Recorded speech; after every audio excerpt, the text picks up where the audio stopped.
రాయలసీమ సాగునీటి సాధనా సమితి అధ్యక్షులు శ్రీ బొజ్జ దశరథరామరెడ్డి గారిని కూడా వేదికను అలంకరించాల్సిందిగా కోరుతున్నాం. అలాగే మరొక ముఖ్య అతిథి జలసాధన సమితి అధ్యక్షులు శ్రీ రామ్ కుమార్ గారిని వేదికను అలంకరించాల్సిందిగా వేదిక మీదకి ఆహ్వానిస్తున్నాం.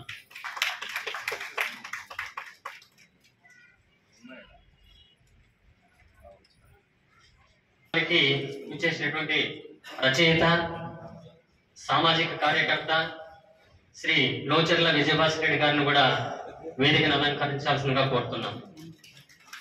నారాయణ గారిని కూడా వేదికను అలంకరించాల్సిందిగా సార్ ప్లీజ్ శాంతి నారాయణ గారిని వేదిక మీదకి ఆహ్వానిస్తున్నాం. కేంద్ర సాహిత్య అకాడమీ అవార్డు గ్రహీత రచయిత శ్రీ బండి నారాయణ స్వామి గారిని కూడా వేదికను అలంకరించాల్సిందిగా కోరుతున్నాం. గారిని కూడా వేదికను అలంకరించాల్సిందిగా కోరుతున్నాం. ఈ ప్రారంభ సమావేశానికి వీళ్ళందరూ వేదిక స్వాగతిస్తున్నాం. నంద్యాల శ్రీ వైఎన్ రెడ్డి గారిని కూడా వేదిక మీదకి రావాల్సిందిగా కోరుతున్నాం. మనకి జనస్వప్నం కవి మల్లెల నరసింహమూర్తి గారిని కూడా వేదిక మీదకి రావాల్సిందిగా కోరుతున్నాం. అలాగే రాయలసీమ సంస్కృతి వేదిక సభ్యులు జే నిర్మల గారు, టీచర్, ధర్మవరం, వారిని కూడా వేదిక మీదకి రావాల్సిందిగా కోరుతున్నాం. నిర్మల మేడం. అలాగే ఉపాధ్యాయులు లోకన్న గారు వేదిక మీదకి రావాల్సిందిగా కోరుతున్నాం. అలాగే రాయలసీమ సాంస్కృతిక వేదిక సభ్యులు, ఈ కార్యక్రమ నిర్వహణ సభ్యులు నాగశేషర రెడ్డి గారు, ఉపాధ్యాయులు, వారు కూడా వేదిక మీదకి రావాల్సిందిగా కోరుతున్నాం. అలాగే పామిరెడ్డి దామోదర్ రెడ్డి గారు, లెక్చరర్, రచయిత, వారిని కూడా వేదిక మీదకి ఆహ్వానిస్తున్నాం.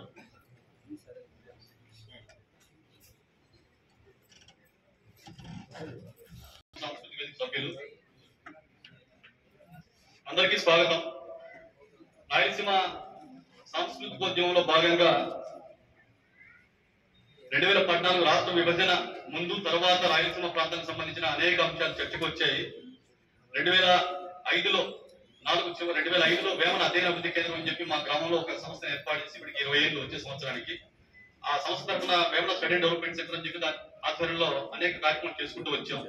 కానీ రాయలసీమ పని చేస్తున్నప్పటికీ వేమన ద్వారా రాయలసీమ కోసం ప్రత్యేకంగా మనం సాంస్కృతికోద్యమంలో భాగంగా పనిచేయాలనే ఉద్దేశంతో 2016లో రాయలసీమ కల్చరల్ ఫోరం అని చెప్పి రాయలసీమ సాంస్కృతిక వేదిక అని చెప్పి విధులతో ఏర్పాటు చేశాం. పప్పూరు రామాచార్య జయంతిని ఆర్ట్స్ కాలేజీలో 2016లో స్టార్ట్ చేశాం.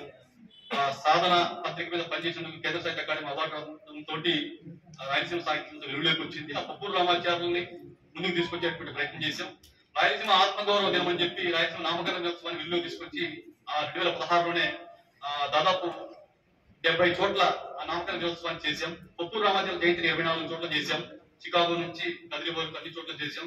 అదేవిధంగా రాయలసీమ హక్కుల దినోత్సవంగా శ్రీబాగ్ ఒప్పందాన్ని కూడా చేయాలని చెప్పి హక్కుల దినోత్సవం, ఆత్మగౌరవ దినోత్సవం అని చెప్పి రెండు 2016 నుంచి.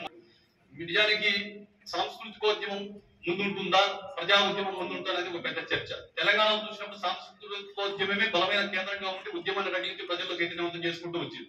కవులు, కళాకారులు ముందెళ్తుంటారు. వాళ్ళు గత 10 ఏళ్లుగా అనేక ప్రయత్నాలు చేసింటారు. ఆ తర్వాత దాన్ని అందుకుంటారు రాజకీయ నాయకులు, ఉద్యమకారులు. రాయలసీమలో డిఫరెంట్ ఏంటంటే అనేక మంది ఉద్యమకారులు, రైతులు, సంఘాలంతా కూడా పనిచేస్తుంటారు. కవులు, రచయితలు కొంత వెనుకబడి ఉంటాం. వెనుకబడడం అంటే అంత వేగంగా అందుకోలేము. ఇది 83 రమణారెడ్డి గారు రాయలసీమ ఉద్యమం మొదలు పెట్టినప్పటి నుంచి కూడా ఈ సమస్య మనకు ఉంది. అప్పుడు కూడా కవులు వీళ్ళంతా కూడా వెనుకున్నారు. సామాజిక ఉద్యమంలో మిళితమై పనిచేసేటువంటి కల్చర్, ఆ యాటిట్యూడ్, పాట, నాటకం ఇలాంటి ప్రక్రియలో మనం వెనుకబడడం అనేక కారణాల రీత్యా మనం సాంప్రదాయబద్ధమైన సాహిత్యంలోనే ఉండిపోవడం ఇట్లా ఉన్నాయి. కానీ మనం 100 ఏళ్ల సాహిత్య చరిత్రను చూస్తే రాయలసీమది అనేకమైనటువంటి అభ్యుదయ కోణాలు వెలుగులోకి రాలేదు. అదే పనిగా సమైక్యాంధ్ర స్ఫూర్తితోనో లేకపోతే విశాలాంధ్ర స్ఫూర్తితోనో రాయలసీమ కోసం మాట్లాడిన ఎవరైనా ఈ 100 ఏళ్లలో వాళ్ళు అతుక్కుపోయి పాతుకుపోయి ఉంటారు. వాళ్ళు ఎవరు పైకి వచ్చేటువంటి పరిస్థితి లేదు.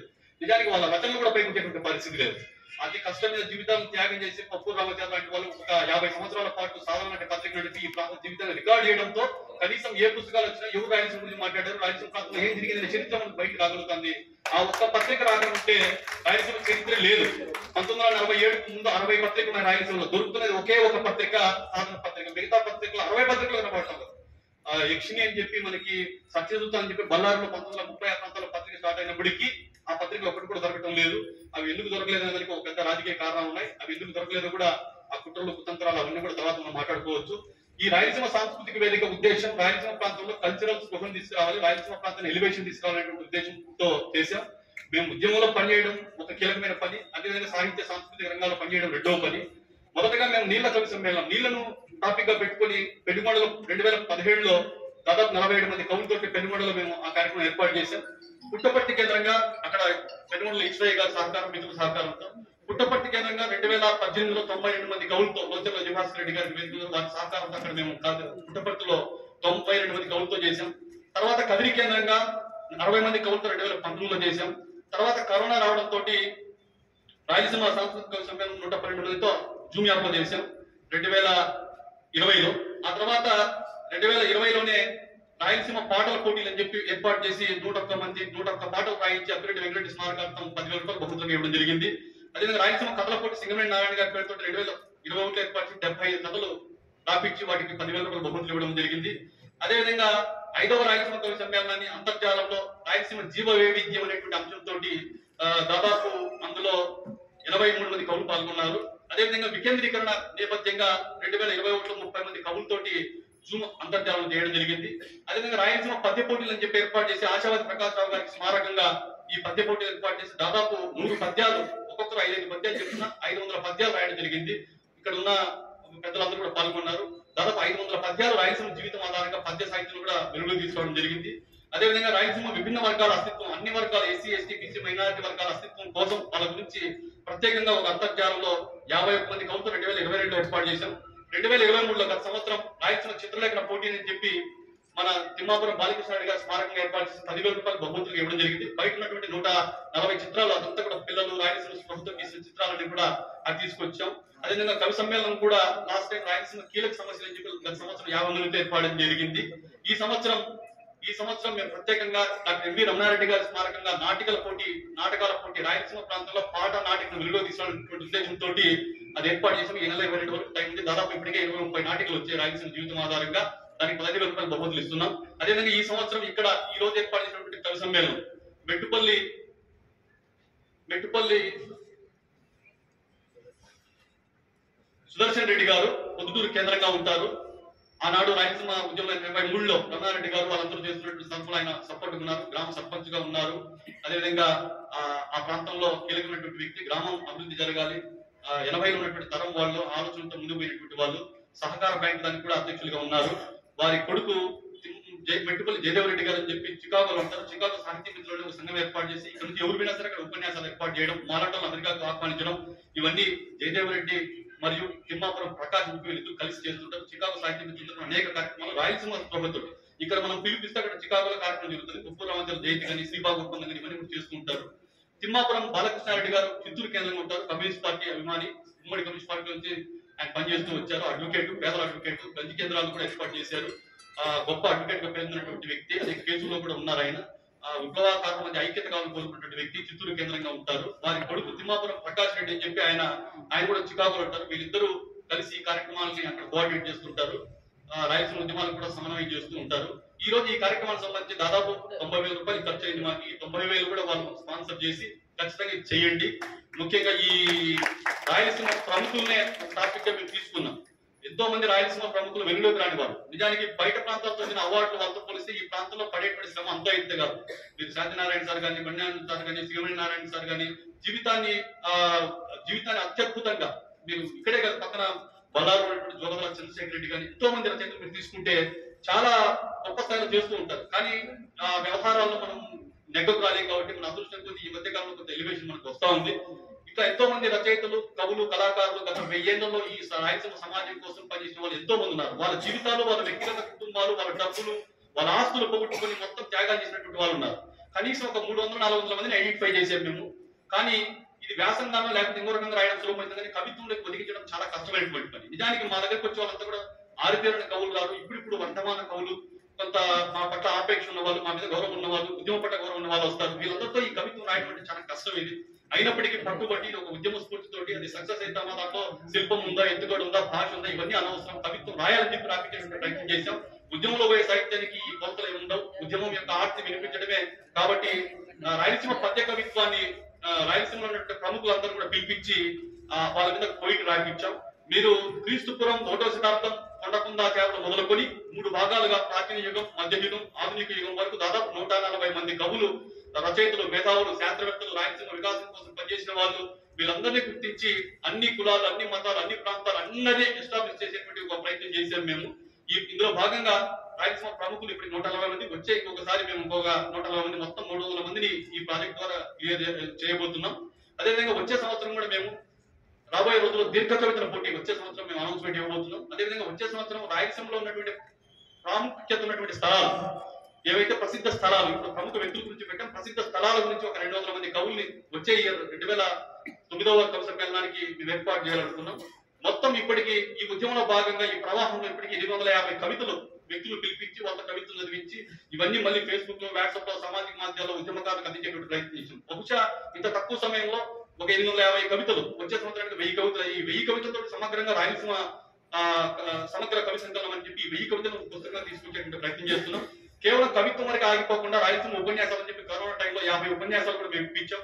సంక్రాంతి వస్తే చాలు మన వాళ్ళు ముగ్గులు వేయాలంటే రాయలసీమ ఎవరైనా ఏమనుకుంటారు భయం. గత 2016 నుంచి రాయలసీమ ముగ్గులు పోటీలు పెట్టి వాళ్ళకి బహుమతులు ఇచ్చుకుంటూ, డబ్బులు ఇచ్చుకుంటూ రాయలసీమ సామాజిక స్పృహ ఇంట్లో రావాలి, కుటుంబంలో రావాలి, స్త్రీలలో రావాలని చెప్పి ఆ ప్రయత్నం చేస్తాం. ఈ ప్రయాణంలో భాగంగా మాకు ఎన్నో కష్టాలు, ఎన్నో నష్టాలు, ఎన్నో అవమానాలు, ఎన్నో ఒత్తిళ్లు, ఎన్నో కుట్రలు, కుతంత్రాలు అవన్నీ ఎదుర్కొంటున్నాం, ఎదుర్కోబోతున్నాం. మేము అన్నిటికీ తెగించే ఈ నిర్ణయానికి మేము పనిచేస్తున్నాం కాబట్టి వచ్చే రోజుల్లో మాకు ఈ ఉద్యమం మమ్మల్ని కాపాడాలనేటువంటి గౌరవం మేము ముందుకు పోతున్నాం. మాది పెద్ద యూనిట్, పెద్ద వ్యవస్థ కాదు, జస్ట్ మేమంతా ఒక 5-6 మంది సాదా సీదా వ్యక్తులు. నేను, రవికుమార్, నిర్మలా గారు, టీచర్ ఆమె, వాసంతి గారు చెన్నైలో ఉంటారు, ఆమె, మేమంతా చాలా చిన్న జనం, మా పెద్ద సంఘాలు. మేము ఎవరితో కూడా డబ్బులు తీసుకొని బయట కేవలం మా దగ్గర ఉన్న డబ్బులతో మేము చేస్తాం. ఎవరైనా వచ్చి ఇస్తే గానీ ఆహ్వాన సంఘాలు వేసి అట్లా చేయం. ఎవరైనా విజయభాస్ ఎవరైనా సాయం చేస్తే వాళ్ళు ముందుకు తీసుకుంటే ప్రయత్నం చేస్తాను.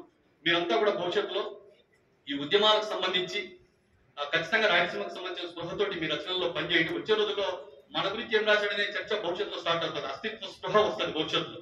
ఏదో ప్రపంచం గురించి, వాటి గురించి రాసే బదులు మన గురించి, మన తేల గురించి, మన జీవితం గురించి, మన ప్రాంతం గురించి ఏం రాశాడనేటువంటి చర్చ వస్తుంది.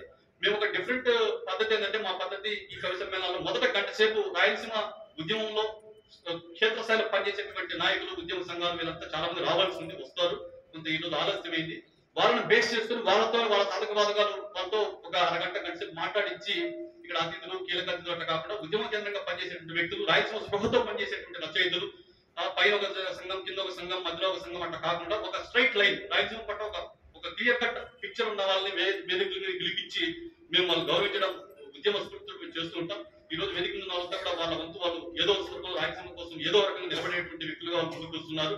ఈ సందర్భంగా ఈ పెద్దలందరూ కూడా, మిగతా వాళ్ళు కవులు కూడా ఉన్నారు, వీళ్ళు కవులు తర్వాత కవితలు చదువుతారు. ఈ సందర్భంగా మన పెద్దలందరూ కూడా చాలా సంక్షిప్తంగా, ఇదంతా కూడా 40 నిమిషాలు 50 నిమిషాల కార్యక్రమం కాబట్టి చాలా సంక్షిప్తంగా వాళ్ళ అభిప్రాయాలు తెలియజేస్తారు. అంతకంటే ముందు మన జలస్వప్నం కవి శ్రీయుతులు మన మల్లెల నరసింహమూర్తి సార్ గారు ఇటీవలే పుస్తకం తీసుకొచ్చారు. నీళ్లకు సంబంధించి నీళ్ళనే కవిత్వంగా చిత్రించి ఆ పుస్తకం తీసుకొచ్చారు. ఆ పుస్తకాన్ని ఈ వేదిక మీద ఆవిష్కరించడం సమంజసంగా ఉంటుందనే ఉద్దేశంతో ఆ పుస్తకాన్ని ఇప్పుడు ఆవిష్కరణ జరుగుతుంది. మాకు ఒక నది కావాలి, అదేవిధంగా ఆయన జలస్వప్నం అనే పుస్తకం రాశారు. అదేవిధంగా మట్టి తమ్ముడు అనేటువంటి కవితల సంఘం రాశారు. మంచి ఆత్మత ఉన్నటువంటి కవి, ఉపాధ్యాయులు, లెక్చరర్ గా పనిచేశారు. పెద్ద మనసు ఉన్నటువంటి వాళ్ళు. వారు కవిత్వం ముఖ్యంగా యువతరం మనంతా కూడా చదవాలి. నీళ్లు ఆధారంగా ప్రాంతానికి ఏం అవసరమో ఆ కవిత్వం తెలియజేస్తుంది. ఈ పుస్తకాలు కూడా మేము ప్రతి కవికి దాదాపు ఒక పుస్తకం 150 200 అవుతుంది. అట్లాంటి 100 మంది కవులకు నా పుస్తకాలు ఇవ్వండి అని చెప్పి ఆయన ఇచ్చారు. అదేవిధంగా ఇది ఈ సందర్భంగా ఆయనకు హృదయపూర్వక ధన్యవాదాలు. ఇంకొక వ్యక్తి ప్రేమచంద్ గారు, జూపల ప్రేమచంద్ గారు అని ఒక వేదిక కూడా మేము ఏర్పాటు చేశాం. చాలా గొప్ప వ్యక్తి. రాయలసీమ ఉద్యమంలో 83లో నిలబడి, అప్పుడు 83లో రాయలసీమ పార్టీ తరఫున పోటీ చేస్తే కదిలో శ్రీధర్ గారు, ఇక్కడ సికింద్రాబాద్ పోటీ చేస్తే ఆయన ముందుంటి ఉద్యమంలో నడిచాడు. గొప్ప వ్యక్తి, ఆర్ద్రతున్న వ్యక్తి, బడుగు బలహీన వర్గాల పట్ల ఆపేక్షినటువంటి వ్యక్తి. నిజానికి రమణారెడ్డి గారు ఉపన్యాసాలు పెడితే ఆ రోజు వచ్చి రాయలసీమ కన్నింటి పార్టీ గురించి మాట్లాడారు. ఆవేద లాంటి పుస్తకాలు, నిచ్చినబెట్టి లోకం పుస్తకాలు రాశారు. ఆయన హైదరాబాద్ వెళ్తూ నాకు ఆయన పుస్తకాలు 300 పుస్తకాలు, విద్వాన్ విశ్వం రాసినటువంటి పెన్నెట్టి పాట 300 పుస్తకాలు, అదేవిధంగా ఒకనాడు 300 పుస్తకాలు, దాదాపు 1000 పుస్తకాలు నాకు డొనేట్ చేసి ఇవి నువ్వు ఎవరికి ఇస్తావు, నువ్వు అర్హులకి పంపించే అని చెప్పి ఆయన పంపించారు. గత సంవత్సరం మేము ఇచ్చాను. ఈ సంవత్సరం కూడా నిచ్చినబెట్టి లోకం, జూపల ప్రేమచంద్ గారి పుస్తకం, సార్ పుస్తకం, మల్లెల నరసింహమూర్తి గారి పుస్తకం, నాకు అది కావాలి. అదేవిధంగా విద్వాన్ విశ్వం రాసినటువంటి ఒకనాడు పుస్తకం, నేను రాసినటువంటి ఆలోచన పుస్తకం, ఇవన్నీ కూడా కవులకు ఒక ప్యాకెట్ గా ఇవ్వడం. అదేవిధంగా సన్మాన పత్రం, శాలువ, జ్ఞాపిక, వేమన చిత్రపటం, ఇవన్నీ కలిపి వచ్చిన కవులందరికీ భోజనం అందరూ కూడా ఏర్పాటు చేయడం జరిగింది. ఈ సందర్భంగా ఈ కార్యక్రమాన్ని నిర్వహణకి ఆర్థికంగా వ్యయం మోసినటువంటి మిత్రులు జయదేవ్ రెడ్డి గారికి మరియు తిమ్మాపురం ప్రకాష్ గారికి హృదయపూర్వక ధన్యవాదాలు. అదేవిధంగా వారి తల్లిదండ్రుల పేరుతో ఇచ్చినటువంటి బాలకృష్ణారెడ్డి గారు తిమ్మాపురం, అదేవిధంగా మెట్టుపల్లి జయదేవరెడ్డి గారు, వాళ్ళకు కూడా ఈ సందర్భంగా మన స్మారకంగా వాళ్ళతో సేవ చేసి వాళ్ళ స్ఫూర్తితో మనం కూడా ముందుకెళ్దాం. ఇప్పుడు పుస్తకావిష్కరణ కార్యక్రమం.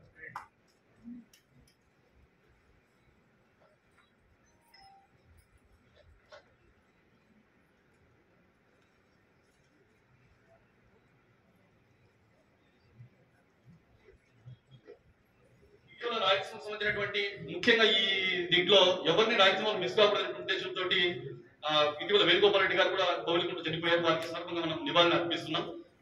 ఇటీవల కాలంలోనే జలం సీను కానివ్వండి, వేణుగోపాల్ రెడ్డి కానివ్వండి, పాండురంగారెడ్డి కానివ్వండి, మాసిమ రాజగోపాల్ రెడ్డి కానివ్వండి, అంటే వాళ్ళు రాయలసీమ రచయితగా ఒక స్ఫూర్తితో పనిచేసినటువంటి వాళ్ళు. కోవిలకుంట కేంద్రంలో ఉన్నటువంటి వేణుగోపాల్ రెడ్డి గారికి వారికి స్మారకంగా మనందరం నివాళులు అర్పిస్తున్నాం. ఒక నిమిషం మౌనం.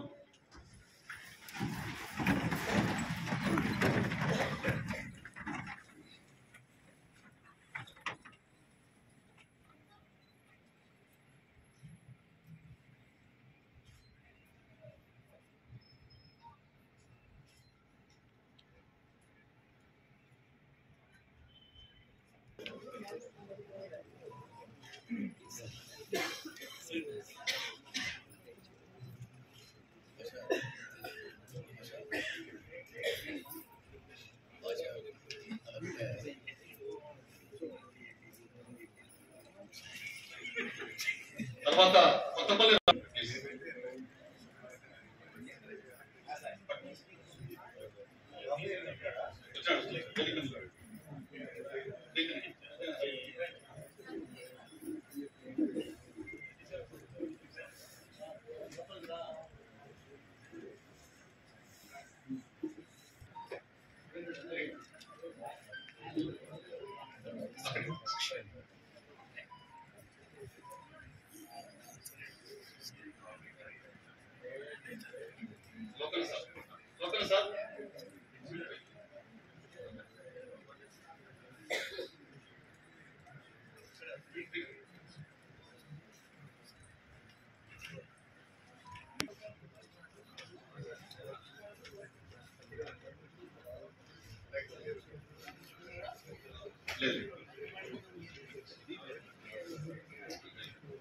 సార్ అందరికి ధన్యవాదాలు సార్.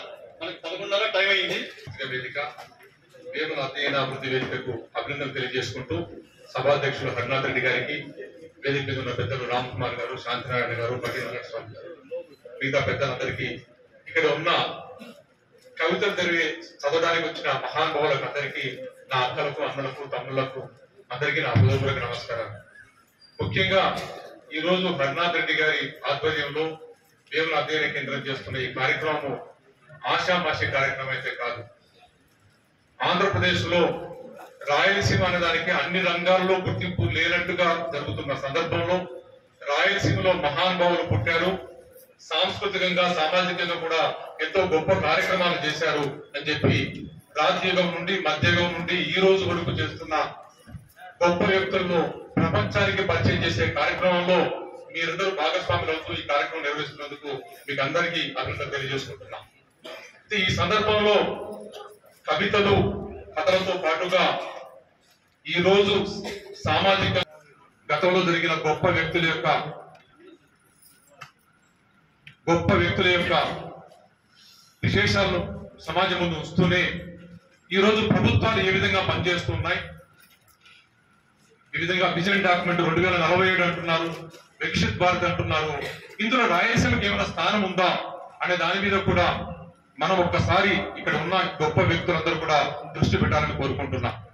నిన్న ఒక డాక్యుమెంట్ రిలీజ్ చేస్తూ గోదావరి నదిని కృష్ణానదికి అనుసంధానం చేస్తే ఇది ఒక గేమ్ చేంజర్ అయిపోతుంది, అన్ని ప్రాంతాల్లో ప్రతి ఎకరాకు నీళ్లు వస్తాయని చెప్తున్న మాట మాట్లాడుతున్న సందర్భంలో మనమందరం కూడా మిమ్మల్ని మరీ అప్పీల్ చేస్తున్నా, ప్రతిరోజు పేపర్లు చదవండి. ఈరోజు ప్రతిరోజు పేపర్లు చదువుతూ ఇంటర్నల్ గా వాక్యాల మధ్యన బిట్వీన్ లైన్స్ ఏముందో అర్థం చేసుకోవడానికి ప్రయత్నం చేయండి. నిన్న ఆంధ్రజ్యోతి పత్రికలో ఒక వార్త వచ్చింది. నీళ్లు పారని కారాలకు నీటి సంఘాల ఎన్నికలు జరుగుతున్నాయి. చదివారన్న నంద్యాల జిల్లాలో ఆ వార్త వచ్చింది. ఇలాంటి వార్తలే అలా అందరు సైలెంట్ గా ఉండాలి దయచేసి. కొంచెం ఏం పిన్ డ్రాప్ సైలెన్స్ గా ఉంటే అంటే మనము ఇది ఒక కవి సమ్మేళనంతో పాటుగా రాయలసీమ జీవితాన్ని ముడిపరుచుకున్న కార్యక్రమాన్ని నిర్వహిస్తున్న కార్యక్రమం. ఇది ఒక కవి సమ్మేళనం కాదు కాబట్టి క్షుణ్ణంగా వినాలి, అర్థం చేసుకోవడానికి ప్రయత్నం చేయాలి. నీరు పారని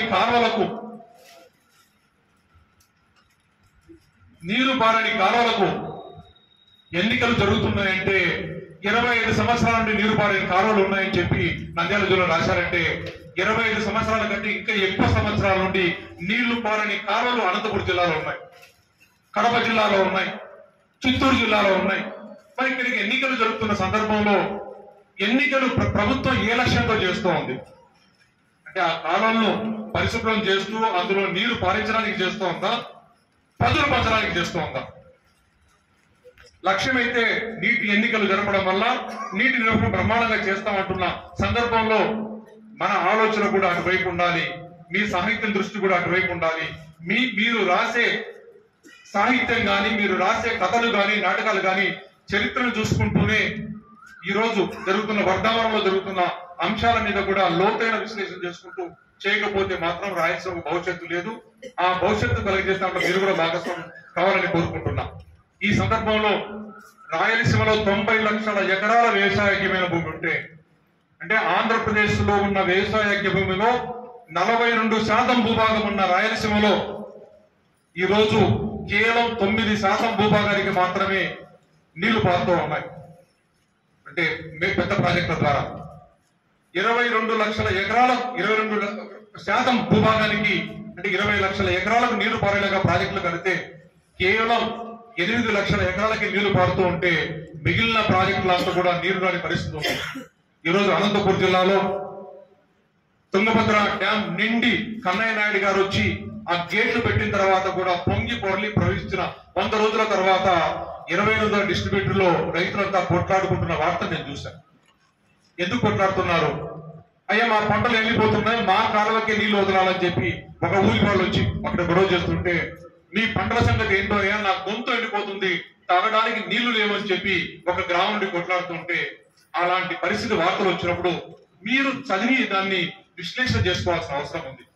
అదేవిధంగానే రామ్ కుమార్ అన్న మేమంతా పోయి హంద్రీనీవా ప్రాజెక్ట్ ఏదైతే ఉందో రాగులపాడు దగ్గర మొట్టమొదటి ఎత్తిపోతల పథకం రాయలసీమలో అనంతపురం జిల్లాలో 3600 క్యూసెక్లు పారవలసిన చోట 1000 క్యూసెక్లు పారుతూ ఉంటే నీళ్లు పారని వైనం ఉంది అక్కడ. అంటే 100 రోజులు 120 రోజులు నీళ్లు పారిన వరద ప్రవహిస్తున్న తర్వాత కూడా శ్రీశైలం నుండి కిందికి పోతూ 868 టీఎంసీ నీళ్లు సముద్రంలోకి పారవలసిన తర్వాత కూడా 15 టీఎంసీలు అనంతపురం జిల్లాలో నీళ్లు తెచ్చుకునే పరిస్థితి ఉంటే ఇక్కడ ఉన్న రాజకీయ నాయకులు తుంగభద్ర ఎగువ కాలువ గురించి మాట్లాడకుండా, అంద్రినీవా గురించి మాట్లాడకుండా పోలవరం ఎత్తు పెంచకపోతే మేము ధర్నా చేస్తామని చెప్పే కార్యక్రమాలు మాట్లాడుతున్నారంటే మనం విషయం అర్థం చేసుకోవాలి.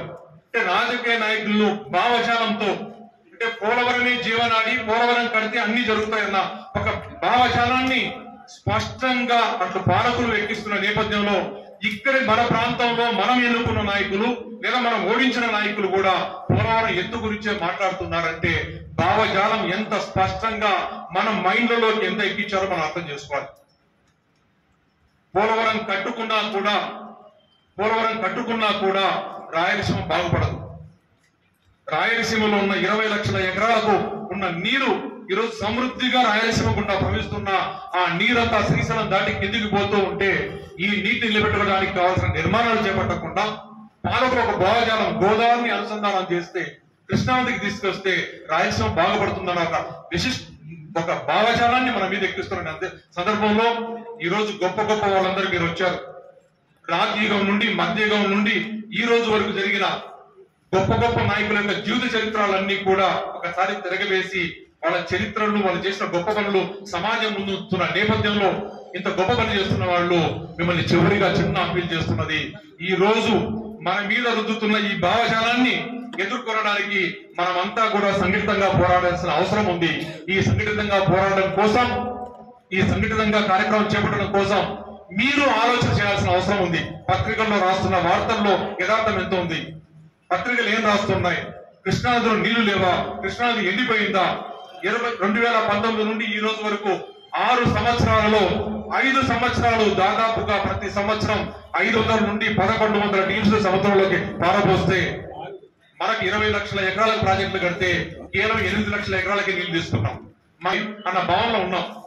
ఈ రోజు అన్ని పత్రికలు ఘనంగా రాసి ఈ రోజు కడప జిల్లా అంతా చేస్తే ఒకే ఒక ఉదాహరణ చెప్పి ముగిస్తాను, ఎందుకంటే టైం లేదు కాబట్టి. మైలవరం ప్రాజెక్టు కింద 75,000 ఎకరాలకు నీళ్లు పారవలసి ఉంటే దానికి ఉత్తర కాలువ దక్షిణ కాలువ కింద ఒక కాలువ కింద 50 క్యూసెక్కులు ఇంకొక కాలువ కింద 150 క్యూసెక్కులు పారుతున్నాయని చెప్పి వార్త రాశారు. జలకళతో మైలవరం ఉన్న అని రాసిన సందర్భంలో 50 క్యూసెక్కులు 150 క్యూసెక్కులు అంటే మొత్తం కలిసి 200 క్యూసెక్కులు నీళ్లు ప్రవహిస్తున్నాయి. 60 రోజులు ప్రవహిస్తే ఒక టీమ్స్ నీళ్లు వస్తాయి. 120 రోజులు ప్రవహిస్తే 2 టీమ్స్ నీళ్లు వస్తే దాదాపు 10-12,000 ఎకరాలకు నీళ్లు ఇచ్చుకునే పరిస్థితి ఉంది. అంటే పంటకాలం 120 రోజుల్లో 10-12,000 ఎకరాలకు మాత్రమే నీళ్లు ఇస్తూ జలకళతో మైలవరం ఉండి ఏమైనా ఉపయోగం ఉందా? 75,000 ఎకరాలకు నీళ్లు పారవలసిన చోట ఏం చేస్తున్నారు? స్పిల్వే గేట్లు ఎత్తి 12,000 నుండి 15,000 క్యూసెక్కుల నీళ్లు పెన్నా నదిలో పోసి నెల్లూరుకు పోయి సోమశిలం దాటి సంగాన్ని దాటి సముద్రంలోకి పోతున్నాయి. ఒకవైపు పెన్నా నది ద్వారా నెల్లూరు ద్వారా బంగాళాఖాతం చేరుతుంటే ఒకవైపు శ్రీశైలం నుండి మన అంద్రినివాకు నీళ్లు వాడుకోలేకుండా గాలిరు నీగిరికి నీళ్లు వాడుకోకుండా నీళ్లు కిందికి సముద్రంలోకి పారిపోతూ ఉంటే అక్కడ ఎక్కిస్తున్న భావజాలం పోలవరం కలిగితే జీవనాడి అని చెప్తున్న నేపథ్యంలో పోలవరం కట్టినా కూడా ఆంధ్రప్రదేశ్ జీవనాడి కాదన్న అంశాన్ని మీరు స్పష్టంగా అర్థం చేసుకోవాలి. కృష్ణా డెల్టాకు కేటాయించిన నీటిని అంటే నాగార్జున సాగర్ నుండి ప్రకాశం బ్యారేజ్ వరకు కేటాయించిన నీటిని సముద్రంలోకి పారబోస్తూ మన నీటిని శ్రీశైలం నుండి చట్ట విరుద్ధంగా అంటే చట్టాలకు విరుద్ధంగా ఉన్న కూడా ఒక చట్టాన్ని చేసుకొని జూన్ 18, 19, 2015 సంవత్సరంలో చేసుకొని రాయలసీమకు నెల్లూరుకు ప్రకాశానికి గుంటూరు కూడా నీళ్లు రాకుండా తీసుకుపోతూ వారి హక్కుల నీటిని సముద్రంలోకి పారబోస్తున్న నేపథ్యమైన సందర్భంలో ఈ విషయాల మీద కూడా మీరు ఏ విధంగా అయితే రాజయుగంలో రాసిన గొప్ప నాయకుల యొక్క చరిత్రను తిరగరాసి కవిత్వాలు రాస్తున్నారో, సమాజానికి ముందు వస్తున్నారో, మధ్యయుగంలో ఉన్న గొప్ప నాయకుల యొక్క చరిత్రను ప్రపంచానికి పరిచయం చేయడానికి ఎలా ప్రయత్నం చేస్తున్నారో, ఆధునిక యొక్క గొప్ప నాయకులను ఏ విధంగా పరిచయం చేస్తున్నారో అదే విధంగా రాయలసీమ యొక్క జీవితంతో ముడిపడి ఉన్న నీళ్లు ఇది ఒక కేవలం పంటలకే కాదు, మనం బతకడానికి తాగడానికి నీళ్లు కావాలి. ఇక్కడ విశ్వవిద్యాలయం రన్ కావాలంటే బాలసుబ్రహ్మణ్యం గారు చాలాసార్లు చెప్పారు. ఎస్కేడి యూనివర్సిటీలో నేను చదువుతున్నప్పుడు నీళ్లు లేక హాస్టల్కు సెలవులు ఇచ్చిన రోజులు ఉన్నాయన్నారు. అంటే మన అభివృద్ధి అంతా కూడా జరగాలంటే నీళ్లతో ముడిపడి ఉన్న సందర్భంలో మీరు ఈ కార్యక్రమాలు చేస్తూనే దైనందికంగా మన మీద జరుగుతున్న భావజాల యుద్ధాన్ని వ్యతిరేకించడం కోసం కూడా మీరు కూడా చైతన్యవంతులై ఆ విధంగా ఆలోచిస్తూ ప్రజల్ని చైతన్యవంతం చేస్తూ ఉద్యమాన్ని ప్రజల్లో అవగాహన పెంపొందిస్తూ ప్రభుత్వాల మీద ఒత్తిడి పెంచే కార్యక్రమాలు చేపట్టాలని కోరుకుంటూ ఈ అవకాశం ఇచ్చిన నిర్వాహకులకు ధన్యవాదాలు తెలియజేసుకుంటూ ప్రేమిస్తున్నాం. Thank you. రమణారెడ్డి గారు. ఆ తర్వాత ఇప్పుడు మనం చేపట్టినటువంటి 3వ తరం.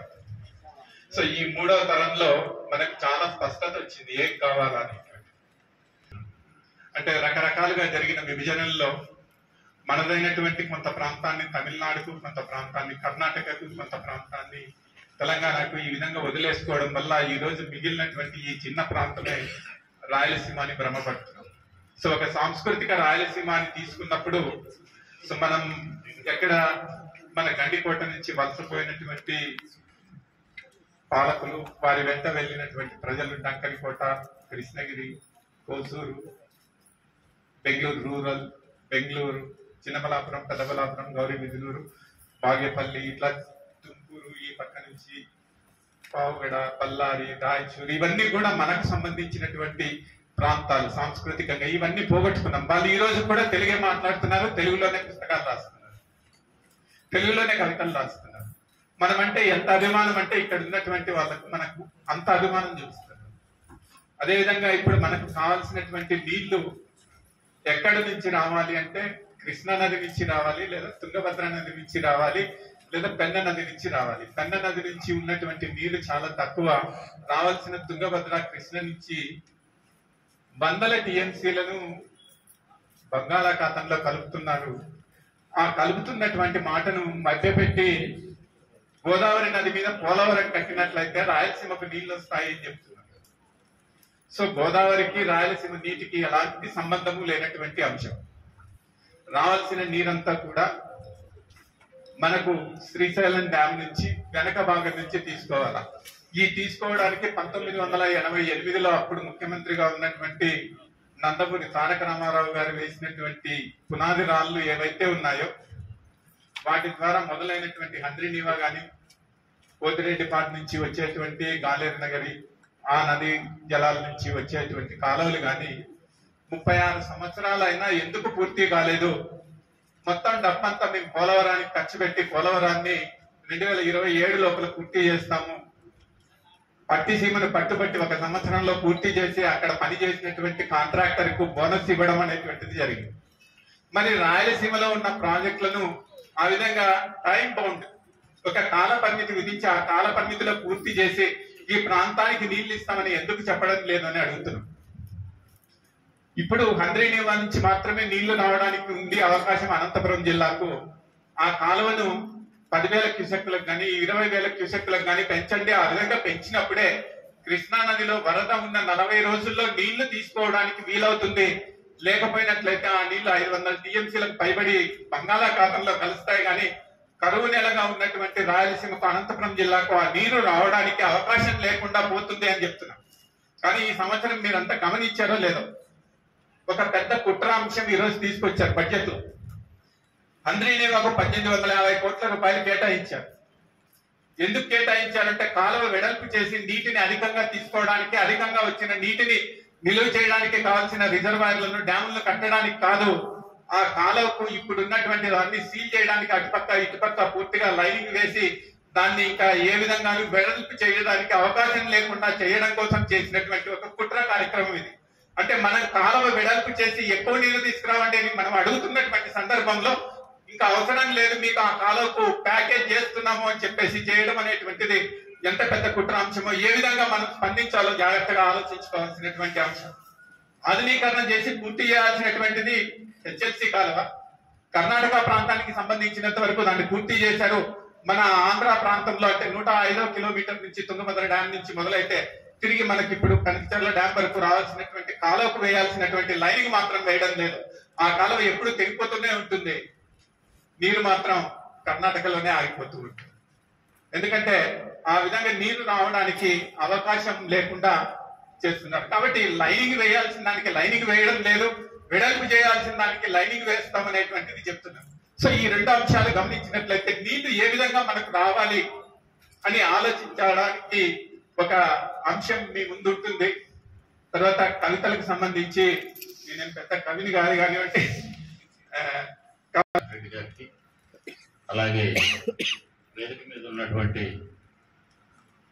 పెద్దలకి, కవులకి. అయితే ఈ సందర్భంలో చాలా మంది వేదిక మీద ఉన్నటువంటి పెద్దల లాంటి వాళ్ళందరూ కూడా జాంబవంతుని పాత్ర పోషిస్తారు. అప్పుడెప్పుడు మనం పురాణాలు చదువుకుంటుంటాము, హనుమంతునికి వారి శక్తి తెలియక జాంబవంతుడు అయ్యా నువ్వు చాలా గొప్పవాడివి, నువ్వు ఎగిరి లంకకి చేరుకోగలవు అని అప్పుడప్పుడు మనల్ని మాలాంటి వాళ్ళని అందరినీ, అంటే నేనేమి హనుమంతుని ఆ స్థాయిలో లేను నేను. మన ఇక్కడ ఉన్నటువంటి అందరం కలిస్తే హనుమంతులాగా, హనుమంతులంతా ఎగరకపోయినా కనీసం అందరం కలిసి ఒక 7 అడుగులన్నా ఎగరగలమేమో, మనం ఆలోచన చేద్దామని చెప్పి అప్పుడప్పుడు మమ్మల్ని బొజ్జాన కానీ రామ్ కుమార్ సార్ గారి కవులందరూ కూడా అయ్యా మన ఊరికే ఉంటే ఎట్లాగా అప్పుడప్పుడు కొంత మనల్ని ముందుకు నడిపిస్తూ ఉంటాం. అట్లా మేము కూడా నీ వెంట జంట మాకు చేతనైంది, ఈ సమాజానికి సేవ చేయాలనేటువంటి ఒక తాపత్రయం ఉంది. ఇప్పుడు ఎట్లా ఉందంటే సమాజం, మొన్న ఎప్పుడో నేను చూస్తుంటే సోషల్ మీడియాలో ఒక పెద్ద మంచి ఒక ఉదాహరణ చెప్పాడు వామపక్ష నాయకుడు. ఆ సినిమా బస్ స్టాండ్లో టికెట్ కోసం క్యూ ఉంటే ఎంత పొడవు లైన్ ఉంది, ఆ పెద్ద ఆయన కూడా ఎక్కడో వెనక నిలబడ్డాడు. ఒక యువకుడు వచ్చి అందరినీ దాటేసుకొని ముందుకు పోయి ఈ క్యూను లెక్క చేయకుండా పోయాడు. ఈ 70 సంవత్సరాల ముసలాయన ఆవేశం వచ్చింది, నేను ఇన్ని గంటల నుంచి వెయిట్ చేస్తా ఉంటే నువ్వు ఇప్పుడు వచ్చిన యువకుడు ఓపిక లేకోకుండా నువ్వు పోయి డైరెక్ట్గా ఆ క్యాబిన్ దగ్గర ప్రయత్నం చేసి చొక్కా పట్టుకొని నేను ఈడ్చుకొచ్చి ఆ పెద్ద ఆయన అనుకున్నటువంటి ఒక యువకుడు, పెద్ద ఆయన ఈ వయసులో నీకు అవసరం ఆవేశం అవసరమా? వచ్చే ప్రశాంత్ ఆవేశం అలవాటై పద్ధతిగా బతకాలా, అందరినీ పద్ధతిలో పెట్టుకోవాలా, మనల్ని మనం క్రమశిక్షణగా నిలవాలా, 10 మందికి ఆదర్శంగా ఉండాలనేటువంటి 70 సంవత్సరాల యువకుల్లో ఆవేశం తగ్గలే. ఇది ఈరోజు సమాజానికి విసురుతున్నటువంటి సవాల్. స్వతంత్ర ఉద్యమం తర్వాత స్వతంత్ర ఉద్యమంలో ఎంతో మంది మహానాయకులు ప్రాణాలను లెక్క చేయకుండా బుల్లెట్లకు ఎదురొడ్డి వీరమరణం పొంది మనకు స్వతంత్రం అందించారు.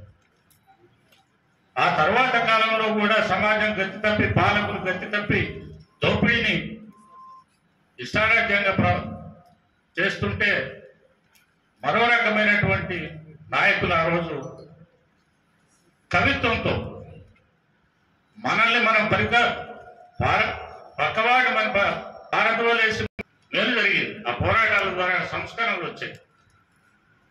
ఆ రోజు సమాజం ఏకానికి వీడి వచ్చింది, కథరించి పరేసాయి. చిన్న బిట్టు నాకు గుర్తుంది. అట్లా కవిత్వం ద్వారా మేల్కొల్పాను. అందుకని నేను ఎందుకు చెప్తున్నానంటే, చిన్నవాడిని దయచేసి తప్పుగా అనుకోకండి.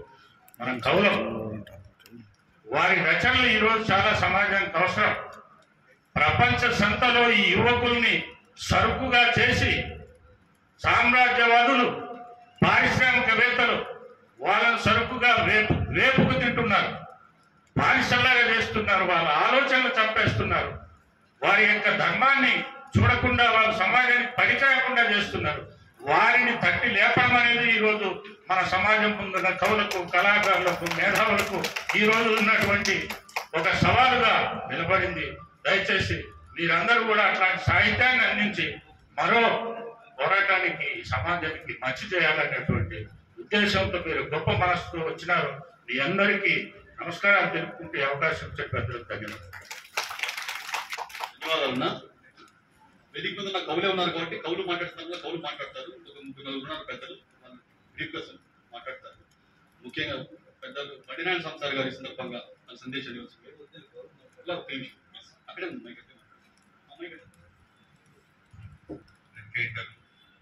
కళాకారులు అందరికీ మరొకసారి ఆహ్వానం. మనము రాయలసీమలో పుట్టినాము కానీ రాయలసీమ కోసం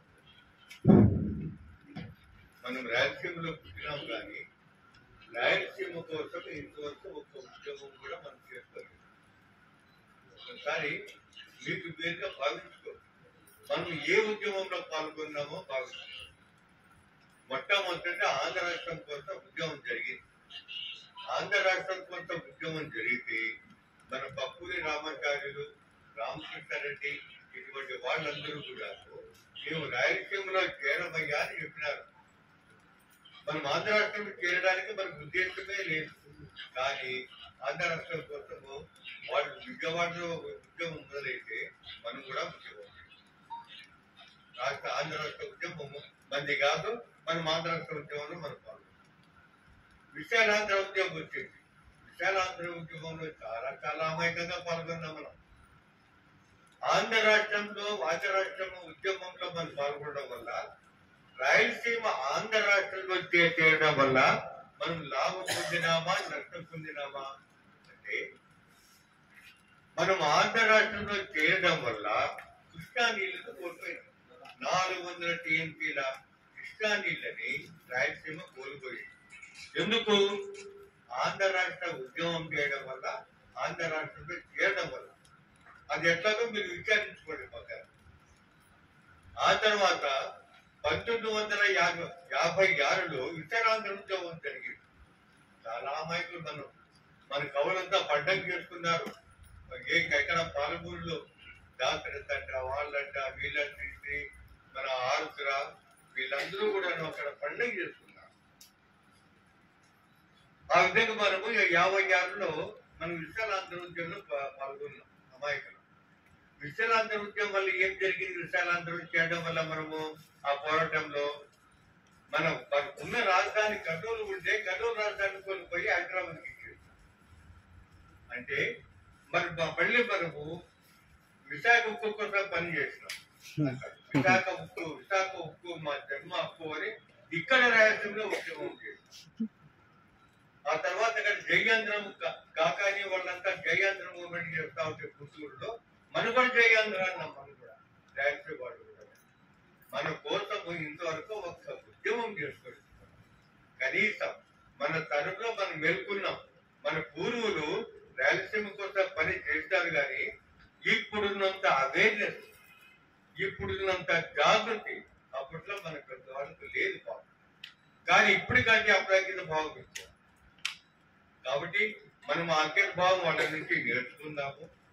మరి ఆ ప్రజ్ఞా విశేషాలతో ఈ కాలానుగుణంగా మనకు రాయలసీమ వాళ్ళకి ఇప్పుడు ఏ పోరాటం కావాలి? 30 మంది మనం టౌన్లో ఉంటే దేశంలో 70 మంది పల్లెల్లో ఉంటారు. మనం 30 మంది కోసమైనా పట్టణాల్లో బతికే వాళ్ళ కోసము, సిటీస్ లో బతికే వాళ్ళ కోసము మనము ఉద్యమం చేస్తాం. ఏ ఉద్యోగం? సమైక్యాంధ్ర ఉద్యమం చేస్తాం. ఎవరి కోసం? హైదరాబాద్ కోసం.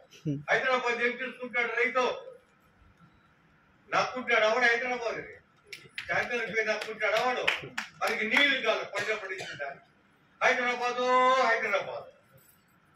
ఆయన మన రమణారెడ్డి వచ్చి ఇక్కడ నీళ్లు కావాలయ్యా రాయలసీమ అంటే కనుక ఈ సమైక్యాంధ్ర ఉద్యోగులందరూ కొట్టేదనుకుంటున్నారు, తనేదనుకుంటున్నారు. అంటే 70 మంది ఆసక్తి నీళ్లు ఈ దేశంలో. హైదరాబాద్ కాదు, రాజధానిని మనం నిర్మించుకోవచ్చు. 400 టీఎంసీలు ఇస్తే 2 రాజధానులు కట్టుకుంటాం మనం రాయలసీమకి. కానీ నీళ్లను నిర్మించుకోగలవా? బొత్స దర్శనరామరెడ్డి లాంటి వాళ్ళు ఈ నీళ్ల కోసము చాలా పరిశోధన చేసి చాలా కొత్త విషయాన్ని బయటికి చేసి రాయలసీమ ప్రజల్లో చాలా ఆవేదన నింపుతున్నందుకు వాళ్ళు ఇటువంటి రాజకీయ నేతలు మనకు కావాలా? దర్శనరామరెడ్డి గారిని ఈ సందర్భంగా మరొకసారి అభినందిస్తూ రాయలసీమ ఉద్యమానికి మనం స్వాగతం పలుకుదాం. జై రాయలసీమ, జై రాయలసీమ, జై రాయలసీమ. బండినారాయణ సంసార్ గారికి ధన్యవాదాలు. ఇటీవల కేంద్ర సాహిత్య అకాడమీ పురస్కారంతో పాటు యుద్ధభూమి నవల, రాయలసీమ సమాజం సాహిత్యం కంటే అనేక రచనలు చేసి రాయలసీమ పట్ల నిర్దిష్టమైనటువంటి స్పృహ ఉన్నటువంటి వారు. తర్వాత సాధన అనేటువంటి నవలతోటి రాయలసీమ జీవితాన్ని, ఒక 100 ఏళ్ల జీవితాన్ని రికార్డ్ చేసి అనేక విధాలుగా కథలు, నవలలు, అనేక విశేషమైన కృషి చేస్తున్నటువంటి వాళ్ళు, సాహిత్య పెద్దలు ప్రోత్సహిస్తున్న వాళ్ళు, వాళ్ళందరినీ గౌరవిస్తున్నటువంటి శ్రీ శాంతినారాయణ సార్ గారి సందర్భంగా మాట్లాడతారు.